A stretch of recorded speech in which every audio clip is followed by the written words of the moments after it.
আজকের মেনুতে ছিল ইলিশ মাছ ভাজা, বেগুন ভাজা আর মশারির ডাল। বলতে গেলে এগুলো আমাদের বাঙালিদের সিগনেচার আইটেম।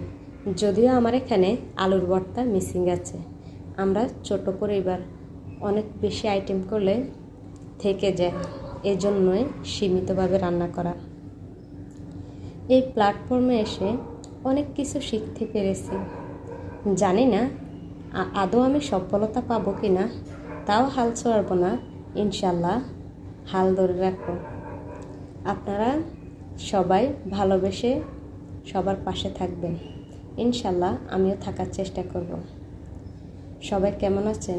আশা করি আল্লাহর রহমতে ভালো আছেন, আমিও ভালো আছি। সবসময় ভালো থাকার চেষ্টা করবেন, অন্যকেও ভালো রাখার চেষ্টা করবেন। কখনো কাউকে ছোট করে তুচ্ছ-তাচ্ছিল্যভাবে কথা বলবেন না।